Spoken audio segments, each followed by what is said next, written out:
When the University of the Arts closed suddenly in June 2024, HSP was there within the month exploring options for saving its history.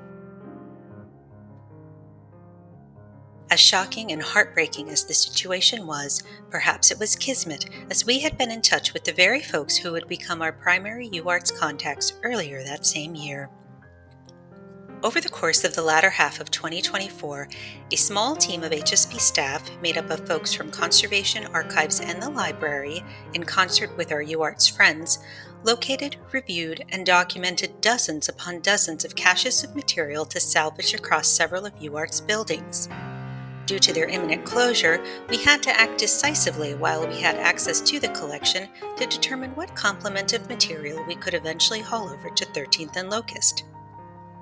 We began making weekly visits to pack and move identified material and uncover new treasures to eventually pack as well.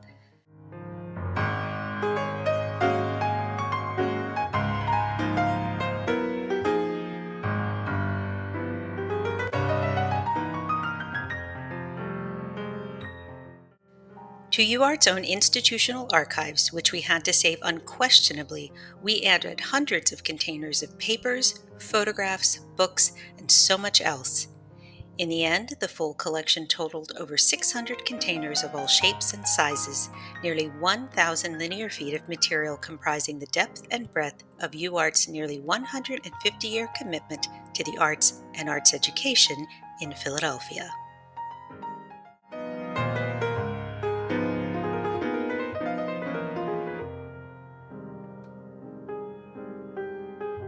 Our immediate work wrapped up around the 2024 holidays, but there was still so much to do. We spent the early part of 2025 preparing. This included work still at UArts, moving boxes from one building to another, congregating them in a single location. When time permitted, we continued to scour and retrieve other archives still hiding in various departments. At HSP, we moved our own collections, freeing up as much shelf space as we could find. It took some time, but we were eventually ready for the big move. Through the combined efforts of professional movers and the entirety of HSP's staff, we settled the UArts collection into its new home.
This is the University of the Arts records at HSP.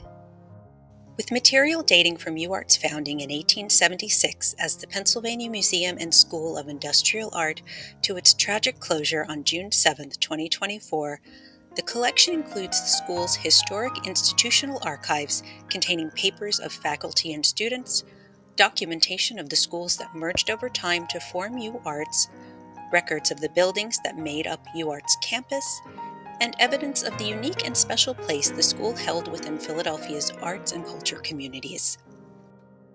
Alongside the institutional archives lives original creative and scholarly works produced by UArts students, faculty, staff, visiting artists, visiting scholars, and other individuals employed or affiliated with UArts. There are also records and works from the school's creative spaces, such as the Borowski Center for Publication Arts, the Sol Mednick Gallery, and the Rosenwald Wolf Gallery. This collection speaks directly to the evolution of artistic instruction, production, processes, and methodologies over the course of a century and a half. These records will significantly bolster, if not serve as the foundation for work of anyone studying the development and implementation of formal degree-granting art education programs. And it goes without saying that the collection will undoubtedly appeal to artists. UArt's Greenfield Art Book Collection, which we now have in full, is alone worth its weight in inspiration, appeal, and research value. The song that's been playing throughout is by acclaimed jazz musician Trudy Pitts, who attended the Philadelphia Musical Academy and later taught at UArts. Its title is Still Here. With this acquisition, we have dedicated ourselves to ensuring that UArts is still here, still in the city where it grew up, still woven into Philadelphia's artistic fabric. We are focused on making this collection accessible to the public while preserving the value and history of this unique Philadelphia school.